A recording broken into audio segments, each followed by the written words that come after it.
जय श्री कृष्णा, जय श्री कृष्णा, जय श्री कृष्णा। नरक की यातनाओं के विषय में सुनकर परीक्षित जी ने कहा कि हे भगवत, अब मुझे इन यातनाओं से बचने का उपाय बताइए। यह सुनकर शुकदेव जी ने कहा, मन वाणी से किया गया प्रायश्चित ही एकमात्र पापों के नाश का आधार है।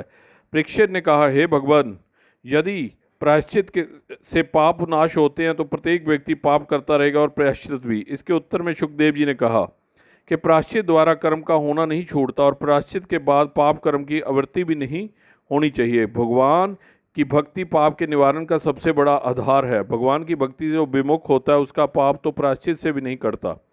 इस विषय में मैं आपको एक इतिहास सुनाता हूँ। पुराने समय में अजामिल नाम का एक ब्राह्मण कान्याकुब्ज देश में रहता था। उसने अपना सारा जीवन पैसा कमाने में बिता दिया। उसके 10 पुत्र थे। सबसे छोटे का नाम नारायण था। 80 वर्ष की अवस्था में वह अपने छोटे बेटे के खेल में इतना लीन रहता था कि उसे अपनी मृत्यु की भी सुधि नहीं रही। जब यमदूत उसे लेने आए तो उसने छोटे बेटे नारायण को पुकारा। नारायण का नाम सुनते ही विष्णु के दूत वहां पहुंचे। यमदूतों ने अजामिल के कामों का उल्लेख करते हुए यह कहा कि इसे दंड देना ही उचित है, इसने कभी प्रायश्चित नहीं किया। इस पर ऋषियों के दूत बोले कि इसने अंतिम समय में भगवान का नाम लिया है और यह प्रायश्चित से भी बढ़कर है। यह सुनकर यमदूतों ने अजामिल को मृत्यु के बंधन से मुक्त कर दिया। जब अजामिल को होश आया तो उसने भगवान की भक्ति का प्रभाव देखा और हमेशा के लिए विष्णु जी का भक्त बन गया। भगवान ने अपना नाम उसे प्रदान किया। परीक्षित ने शुकदेव जी से परम पुरुष के द्वारा देवता, मनुष्य, नाग और पक्षी आदि उत्पन्न करने का विवरण पूछा। शुकदेव जी ने उत्तर दिया कि ब्रह्मा जी के 10 प्रचेता नाम वाले पुत्र समुद्र से बाहर जाकर निकले तो उन्होंने सारी धरती को पेड़ों और लताओं से घिरा पाया। उन्हें अपने लिए कहीं भी मार्ग नहीं मिला। उन्होंने सारी वृक्ष जाति को जला डाला। तब वनस्पतियों के राजा चंद्रमा ने उनके पास जाकर वनस्पतियों का लाभ वर्णित किया और उन्हें शांत किया और पेड़ों के अधिपति से प्रम्पलोचा नामक सुंदर कन्या को प्रचेताओं की को पत्नी रूप में दिखा दिया। प्रचेतागण कन्या को पाकर प्रसन्न हुए और उन्होंने उसे दक्ष को उत्पन्न किया।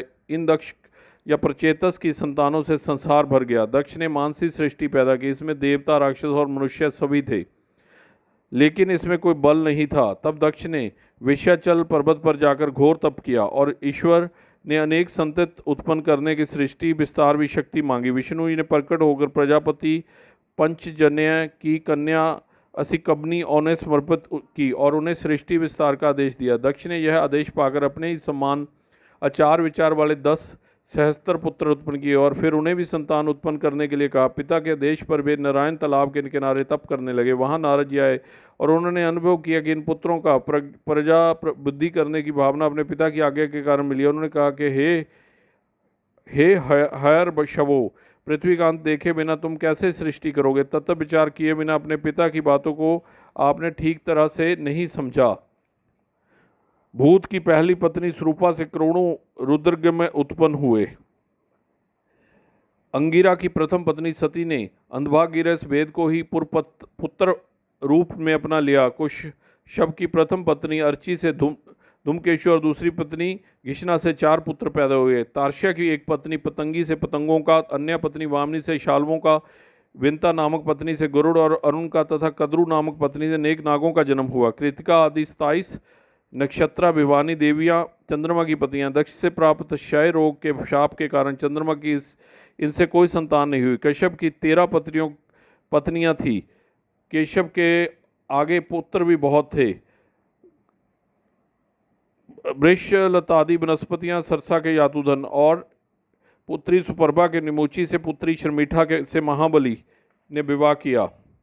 अदिति के वंश में देवाधिदेव नारायण के अंश से 12 पुत्र उत्पन्न हुए। इनमें बिभस्वान ने महाभाग्यशाली संज्ञा से श्राद्ध देव मनु तथा यमी को उत्पन्न किया। संज्ञा ने ही घोड़ी का रूप धारण कर सूर्य के द्वारा अश्विनी कुमारों को जन्म दिया। छाया नामक दूसरी पत्नी से बिभस्वान ने शान्यशर और सावर्णी मनु नामक 2 पुत्रों तथा तप्ती नामक एक कन्या को जन्म दिया। परीक्षित के पूछने पर कि देवताओं ने ऐसा कौन सा अपराध किया था जिससे रुष्ट होकर बृहस्पति ने अपने शिष्यों का परित्याग किया? शुकदेव जी बोले, एक समय त्रिलोकी के ऐश्वर्य में मंदोममत इंद्र इंद्राणी के साथ अपनी सभा में उच्च सिंहासन पर बैठा था। देवगुरु बृहस्पति उस सभा में आए, परंतु इंद्र ने उसके समान पूजन आदि की कोई चिंता नहीं की। अपने को अपमानित अनुभव करते हुए बृहस्पति इंद्र को मदोन्मंत्र जानकर चुपचाप वापस चले गए। इंद्र को जब गुरुजी के क्रोध का पता लगा तो वह अपने अपराध के लिए आत्म निंदा करने लगा तथा बृहस्पति की सेवा में उपस्थित होकर उनके चरणों में गिरकर क्षमा प्रार्थना की योजना बनाने लगा। इधर बृहस्पति जी अपनी माया शक्ति से अंतहित हो गए। फलत प्रयत्न करने पर भी इंद्र उन्हें न ढूंढ सका। इधर आतताई दैत्यों ने इस कांड का आपता चलते ही अपने गुरु शुक्राचार्य की अनुमति से देवों पर आक्रमण करके उन्हें शत विषक्त एवं असहाय कर दिया। सभी देवता इंद्र के साथ ब्रह्मा जी के पास गए। ब्रह्मा जी ने ऐश्वर्य मंत्र होकर यतेंद्र और ज्ञानी ब्राह्मण का सत्कार करने के लिए इंद्र को भला बुरा कहा और उसी का परिणाम उनकी इस दुर्गति को बताया।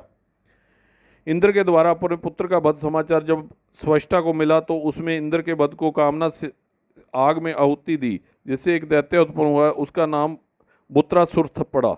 उसके पैदा होते चारों तरफ भयंकर उत्पात होने लगा। उसने देवताओं को तंग किया। देवताओं ने भगवान विष्णु से उसकी विनाश की प्रार्थना की। तब भगवान ने उनको कहा कि ऋषि दक्ष ऋषि को अस्थियों में विश्वकर्मा के द्वारा किए गए वज्र के इंद्र इस राक्षस को मार सकेगा। जब इंद्र दगीची से पाए गए तो उन्होंने प्रवकार लेके अपना शरीर त्याग दिया। उनकी अभिष्यों में निर्मित खत से बत्रासुर का वध कर दिया। बत्रासुर का वध करके उसे ब्रह्मा हत्या का भागी होना पड़ा।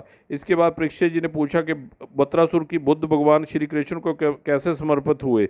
इसके उत्तर में शुकदेव जी ने वह इतिहास जो उन्हें नारद और व्यास जी ने पता चला वर्णित किया। शूरसेन देश में एक चित्रकूट नाम का राजा रहता था। 1 करोड़ स्त्रियों होने पर भी उसके कोई संतान नहीं थी।